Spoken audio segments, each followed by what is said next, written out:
Thank you for joining your boy for yet another edition of the Soul and Stereo Sessions.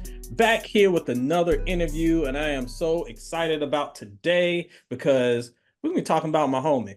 It's a brother that we introduced on the site way back in the day, early in his music journey. And we followed his career that spanned into music and film and fashion. And we're going to talk about all of that right now. He has a new project coming to allow me to introduce that boy. See what I did there? What's going on, my man? How are you? How are you? Happy to see you. It's been a minute. Always good to connect with my people over social media. Social media has like brought together, as much as it drives me nuts, it has brought together a hmm lot of cool people in my life. This is one of them. This is one of them. Yeah, I mean, it's crazy. You have no idea what you're gonna see when you scroll, but like sometimes you get reminded, you're like, oh, there's a genuine person that I haven't talked to in a while. Let me say what's up. And it just the stars aligned. I was working on this project. It happened to sync up. I'm just excited. Thank you. You know, you've been what we talked about that project in 2020, and it's been so much that's happened for everybody since then, right? Like the world shut down and life basically rebooted for everyone. So 4 years is more like 8, more like 16 is what it feels like. And the good thing about that is you have a good story to tell through that music. We're gonna get to that in a second. But first, for those who don't know, I'm gonna allow you to reintroduce yourself and tell us a little bit about you, how you're holding down the West Coast, and just an overview of some of your projects and philosophy that you got going on. Yeah, absolutely. Well, my name is Rylic. I am a creator, right? Like, I try not to be like, oh, I'm multi hyphenated, but I do things well. My main literally, the way I explain it is Prince knew how to do every instrument. That's how I am digitally. Like, if it's something digital, I understand it. Physical, don't ask me. If I have to put my hands on something, I don't know what I'm doing. It's gonna be a mess. But yeah, that started off, making music, writing poetry, which turned into music. I taught myself Photoshop early on. I think that was the first part of the journey. I taught myself Photoshop at 17, started editing. I was trying to model, getting denied for castings. So I was like, look, I'm gonna do my own photo shoots. I don't need anybody else. I'm gonna do it myself. I was doing music, similar thing. I was like, okay, well, nobody wants to get me in their studios. I'm gonna learn how to do it myself. And what I learned with film is just a combination of those two. If you know how to edit photography, like film cinematography is just moving photography. Like that's all you're seeing. You're just seeing images that aren't still, they're moving. And you're syncing that with music. Music is the most integral part of film. And so everything led me to this journey and how we got here today, me putting out this album. I'm working on my last project, my last album called Boy, because I want to fully focus on film. I want to step into one thing and not, have my hands in so many different things. So this is my last project and it's leading the way to film. So yeah, that's a bit of my story. There's so much going on. You see the hat O shift. Yeah, whole lot of things. Yeah. I need to figure out who's hating on your modeling career. This brother has absolutely stellar modeling career going on. He got stuff, I mean, been placed in some cool places. Like I have gotten friends from his shoots. So like he's really gotten some stuff going on. Got to show props where it's deserved there. And I Thank love you. that you've been Thank you. self-made in all of that. Thank you. Listen, I mean, it's just the reality of it, right? Like I remember going to castings for all of the top agencies you can think of, and they just have very strict guidelines. It was you had to. I'm 5'9". You had to be 5'10" to 6'2" is what they were looking for, and I think the age there was a specific age range too. So I fell within that because I was young, but it I was just an inch under that. So no matter what, no matter who I went to, it was, I'm sorry, you're not this, you're not this. So I was like, okay, well, I don't really need y'all, Like, so I ended up doing it on my own. And, the same money that people will be getting paid for photo shoots, I got to do that. So it was like, I didn't really need them. The only difference was I just didn't see myself in magazines or on billboards here or there. Cool, like, but I wasn't really in it for that anyways. The point is, you made your own lane, and if anybody shuts you down, keep it moving. Speaking of keeping it moving in your own lane, we see the hat, homie. We say, see the hat. Oh, Shift. I love this show. Tell us about how it came about and how your passion for just vehicles and cars created this whole new lane for you. Yeah, absolutely. Well, it came about, and we talked about 2020. Everything shut down during the pandemic, and I was working on a visual album at the time, and we were almost done. We were almost done filming everything, and our last day to shoot the final episodes was March 15th, 2020. So you know what happened? Set shut down, and I was just sitting there twiddling my fingers, and I was like, "Well, what do I do? I have all this equipment sitting here.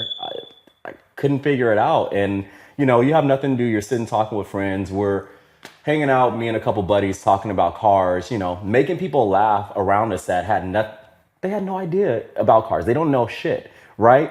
But like they're just laughing, enjoying us. And we're like, why don't we do something with this? And they're like, yeah, like what about a podcast? And I was like, a podcast is cool, but I've been working with a production company and we have a screenwriter right here and we know how to put together a show. Why don't we turn this into an actual show? And that's what we did. And I didn't even realize like cars had been in like my bloodline my whole life. And the way everything happened was like since I could remember, I've been going to car shows, car events, car meets, you name it. But I didn't see nobody like me. I didn't really ever see anyone like me, but I was like, I exist. So more people like me have to exist. Then, fast forward 20 years, I start running into these friends who are also queer and black, and we're talking about cars. And I'm like, okay, well, there are more of us. Like, let's start reaching these people. And that's pretty much how O Shift came about. So it was just a very unserious approach. If you've ever been around me long enough, I don't take nothing seriously. Like, literally, I could be tied up about to, get X'd and I'm still gonna crack a joke at the last minute because what else you gonna do? And that's what we brought to the show. We just wanted to be very unserious and show, you know, people that have a love for cars that didn't fit in a certain demographic, right? Because there are always the same type of people talking about cars, and they don't look like me or you, my boy. And their taste isn't like us either. But it was just like, okay, that's cool and all, but that ain't for me. And I didn't want to be excluded. I know other people didn't want to be excluded. So we were just trying to create something where people could feel heard, could feel seen, and have opportunity to learn about cars.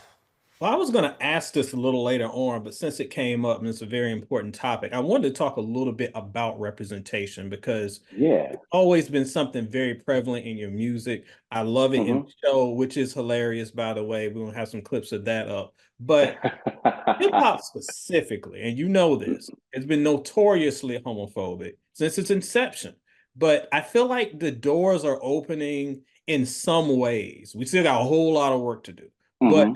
what are your thoughts on queer representation in media in general, specifically music, and how that has kind of driven you and your lanes of creativity?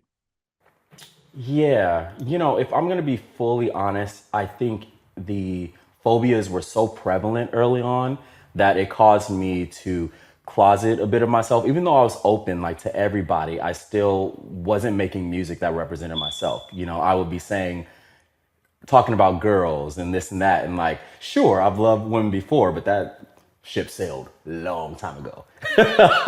So, I'm making music that didn't really relate and tie into me, and it didn't feel authentic. And there's something about life when you're doing something unauthentically, like there are so many things brewing under the surface, like anxiety, things like that. You're just not going to be aligned. You're always going to be slightly off, and it's going to eventually it throws everything out of balance, out of whack. It's like creating a beat and you're just slightly off the beat. It's like those people that like aren't really clapping on beat, and it's like, babes, you're killing it. You're killing it right now. That's pretty much what happens with this, you know? So I just feel like you get thrown out of whack, and it starts to affect everything you do. And so me, just me looking at this just solely as me, I was like, I want to do something that feels like me, where I can just freely create and I can tap into the universe, and whatever ideas they bring my way, I don't have to pass on any because I'm like, oh, I'm not comfortable with that, right? I just wanted it to be what it is. And in doing so, I started to realize like, hey, there's so many artists out there that don't have this opportunity, that aren't able to do that, and might be scared to do that because I'm a risk taker. I'm a daredevil. If you tell me not to do something, I'm gonna do it. But I still get nervous about doing, I still have the opportunity not to do these things and be like, oh, I don't know, it might not work out. So if somebody as bold as me cannot, what does that mean for other people? So I wanted to go ahead and say, you know what, F this. I'm gonna go forward. I'm gonna go at this full charge and show up as me. Just be me, be my queer self, show that those things don't matter. Like none of that matters in the grand scheme of things. Like look at Frank, for example. You hadn't really seen it in R&B. And so many people said, oh, like I remember when that Channel Orange thing happened. Oh, this is gonna be it for him. Here. He is here. So it doesn't like those things are irrelevant. And I just believe if you are following your truth, there is no physical or material thing that can take you off course. Only you can. So if I am doing what's authentic to me, there's nothing that's going to stop me from getting to where I need to get to. And I believe that I am going to make it. I am going to be everything. I already am everything that I want to be. But I'm going to get to see all that materialize. And that's just because I'm moving in my truth. So I want to set that example for people and just show, follow your intuition, follow you, follow yourself. That's like the biggest thing. Be you. And that's the whole purpose of this. Yes, that's a long way of saying like queer representation. It just needs, we need better representation across the board. When you look at the term queer, it just means different, right? And that could expand to all kinds of things, not just dealing with your orientation. But being different is what makes you you. And everywhere, like we have to take these small steps forward. It's happening, but we have to take these steps to show like, hey, whatever I bring to the table is a little bit different, but it's gonna work. It's gonna work. It's gonna work. You could look at the Quinta, what she did with Abbott, right? That's a little bit different from the sitcom, like how sitcoms and shows are made. Made it work. Game changer. You can look at what Issa did with Insecure. That's a little alt. It's a little different, but she did it. She completely revamped. If we're being honest, she changed the trajectory of HBO entirely. All because of a small idea, her pushing forward with herself, her doing something that was different. So that is my whole thing, just to push forward with yourself and give the world something a little bit different. And I think the reason why I'm so proud of your journey that I've seen even beyond 2020 when I first got contact with you is that you have always been authentic to yourself and no matter what you did. Like when you had the video, I'm blanking on the song now. You're like swinging in the trees and doing like, Nature boy. my gosh. I'm like, this dude is crazy, but it's still authentic ride. It feels like you. Whether you're Thank doing you. shoots with my boy, shout out Jonathan Ivan, like you doing stuff like that. That's right there. That's not anybody. He's not trying to be anybody but himself. And that takes us to this most recent project that you have coming out real soon called Boy. So I've checked Yeah. out the album, double album. It's coming out real soon. The sound is like a little electronic, definitely a little R&B, definitely some early 2000s Neptune inspiration, which is my heart. Tell us about the making of this and why you decided to. Yeah.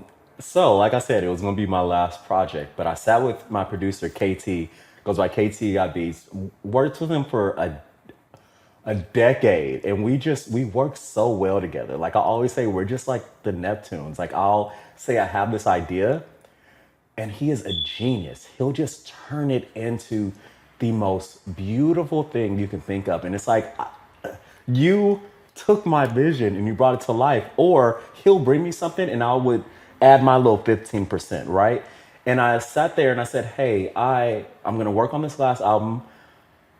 I don't care if it takes 5 days, 5 weeks, 5 months, 5 years, but we can't stop until every song on here, we can't put it out until every song on here is better than anything we've done before. It has to be. It has to be. And so we started working on it. I didn't really have an idea. I was feeling this Y2K thing for some reason, but it was like going a completely different direction. And I started, I don't know, I was like, I'm just gonna call it Boy. I'm gonna make songs about Boy. And during the process, like, I started transitioning out of a relationship and I was like, oh, this is why this is happening. This is why this is happening. So I ended up pulling inspo from that and telling a love story in reverse, about, where we are today and where we were in the whole journey backwards. And it became a double album. One, because I really believe like you should only put your best projects on a song, on an album, right? Like you don't give us like 20 songs, 18 songs because like some were so personal to you or whatever your reason being. Like give us your 10 best and that's it. Been preaching I'm this for telling. years. Give us your best, not your rest. Yes, Yes. yes. The problem is the story just wasn't complete and I wasn't following my philosophy. So I was sitting there and I was like, just something feels off. I can't figure it out. I can't figure it out. And I was like, oh, boy, you need to break this up into two. Like, you need to split this up. So give us 10 and 10. So that's exactly what I did. Boy and Boy 2. Boy is, the not so happy stuff, right? But it's still fun. And Boy 2 is like, oh, this is when everything's good. So one feels like summer and one can feel like, every other season. It has a little bit of summer in it too, but I wanted to bring balance and I didn't want people to be overwhelmed when you're taking your first listen. It's like, I gotta get through 20 songs right now. I don't know if I got this in me. I didn't want to give nobody that. So I was like, let me let you break it up. So you can take the first little bit. And if you're feeling vibrant enough and you want to keep going today, cool. If not, you got tomorrow or whenever you're going to pick up the next one. But either way, like you're not going to not want to keep listening. It's good. It's too good. So, but yeah, that's how it came about. I really love the energy throughout the project. My favorite so far, I think on Boy 1 is Ugly. Boy 2, probably Boy Stay. But tell me what your Interesting. favorites are. Which ones hits you the most? Oh, I think about that all the time. I think Tonight Boy might be my favorite. Um, the reason that's my favorite is, well, on this whole project, I'm inspired by so many artists, from Missy to Pharrell to obviously Pharrell, to Prince to Michael to Steely Dan. Aaliyah. There's so much inspiration that I pull, and I feel like the greats do that. Beyonce did that. Michael did that. So much of Michael came from James Brown and came from many others before him. But he like turned it into his own, and it made complete sense for him. That's what I wanted to do. So each song kind of represents that. And Tonight Boy, one of my favorite songs, which is Britney Spears' "Slave for You."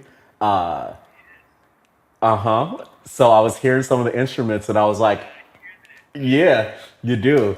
And I was like, this is it. And I don't know how this song came about. Like my creating style is always the same. I see colors and sounds and it lets me know, okay, is this what kind of mood this is gonna be in and how I want to build the pads and the synths and the harmonies. And when I was, feeling Tonight Boy, it was gonna be a completely different song. It was gonna be a sexual song. It was gonna be something called like nasty, da da da da. Da not wanna be a nasty girl, da da da da da da da.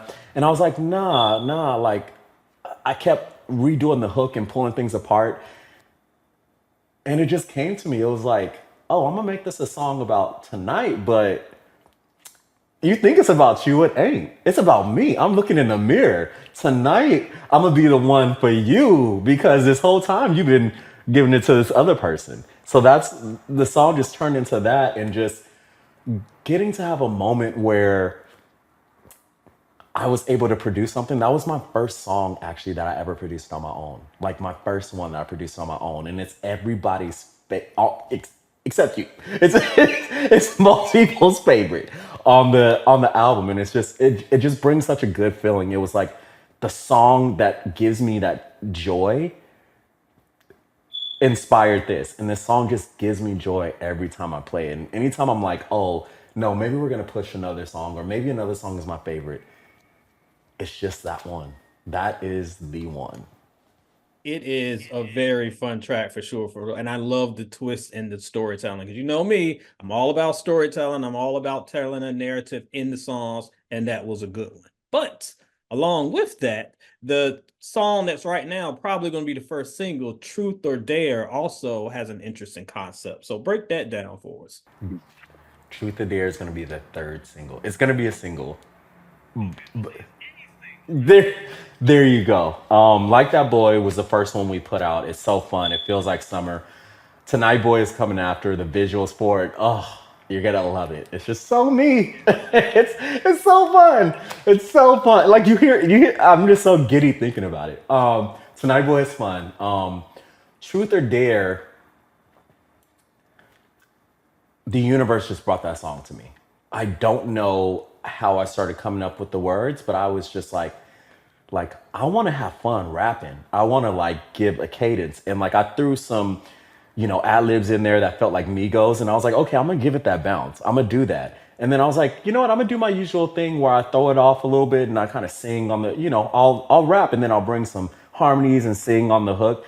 And I was like, no, I'm not gonna do that. Like I'm gonna give it that rap feel. And I was like, you know what? This feels a little Kanye. And so I just did that, and it became all kinds of things, right? Like it's just beautiful. It transitions into something else. It has like this little Jodeci moment for a second, for a slight moment. But the whole thing was like, the concept is, tell me the truth. Like, are you good? Because I'm not. Like, truth or dare, how are you that fine when I'm not that fine? How are you that fine when you're not mine? Right? Like, it's like, tell me the truth. And then the song transitions into like, okay, tell me, like, how are you? How are you really? And that's where it came about. It's like truth or dare. Like I dare you to tell me the truth, essentially. So that's how the song came to be, and it's gonna be a fun one too. I think both of those are gonna show my range. Like they are different sounds, but like still me. They're very fun, but if you pull back the layers of the messaging, that's what really gets me, specifically in that one, because it's like, how are you that fine? And I'm not that fine. Like you don't see that vulnerability. And I like Yeah. that is part of what drives a lot of these songs. And you mentioned just a second ago about the visuals, and I'm glad you brought that up because I wanted to Uh-oh. ask you a little question I was debating a Hmm. friend about the other day. So as Yeah. you know, my era, we had videos and we had videos premiering, and it was such a big deal. And we just lived for these visuals. But today, a lot of times we just get like these lyric videos on YouTube. And for someone like you, who so much of your creativity thrives in visuals, do you think that we are moving past the era of the music video? Or do you think that's something we need to recapture, or maybe recapture in a different way? Yeah, I think everything comes in waves, right? Like it it was so big, and then I think society just shifted in general, and the way we consume things is completely different than what it was before. But it's a larger concept. So if I'm gonna really dig into this, I think things in life have to be scalable. If it's not scalable, it's not going to work for too long.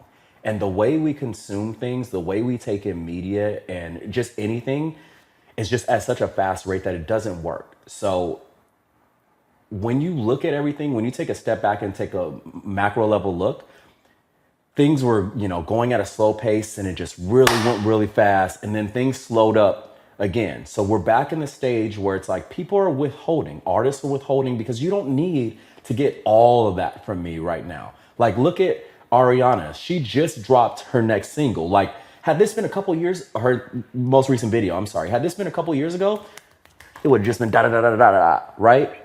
So we're getting back into that again, and as whatever you set the trend to, society is going to follow that.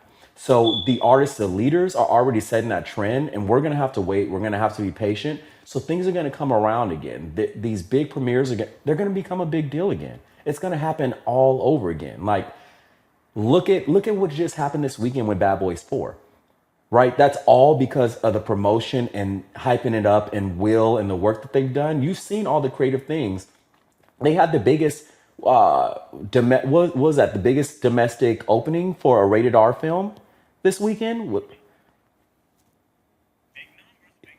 That's all because of them getting people excited for this thing. So it's just about reeling in people's excitement, and that's going to do all the work for you. So yeah, I think these big music videos and big moments are coming all over again, and the way we're the way we're gravitating towards art, I think it lends itself to the visual, like to a visual lens, right? Because everybody's spending their whole day on TikTok. So you're watching things. You're not like listening to TikTok as you fall asleep. You're literally looking at it. So it's training your brain to take in things visually. So we already knowing that we need to see things. And then you pair that with all of that. This is just a guess. I could be wrong, right? I'm no analyst. I'm not Stephen A. Smith or none of them. I have no idea. He don't have no idea either. But like about nothing. But that's just my guess. It's coming back. And even if it's not, you put it out for yourself. It'll be out there forever. And people can take it in at any point in time, whether it's a couple months from now or a decade down the line. If it's done well and it's done right with intention and purpose, it's going to be there and it'll be just fine. So that's my thing. It's coming back, and if it's not, let it come back for you. Let it come back for you. Just do you and what best tells your story and what best works for your project. And that's what you've always done all this time. And that's why it's much respect to you. My boy Rye, I know this boy is a very busy boy. So we're gonna kind of wrap up in these last few seconds. But one more question for my homie before we roll out. Ask away. Because I got to Away. get to some petty. Mr. Drake, Yeah. where you stand, homie? Who won that battle? I don't even know how this is a conversation. Kendrick destroyed him. Did people not hear the bars? Like, this is a weird thing. Like, this is what I have to say. It People just want to root for their favorite. Like, the Lakers can be your favorite and you can still admit that they got washed on a given night. Like, if they lost 100-92, they lost. If they lost 100-70, they lost. Whatever, they lost. Like, just accept that. Like, this man got washed. You don't play with Kendrick. Kendrick is a beast.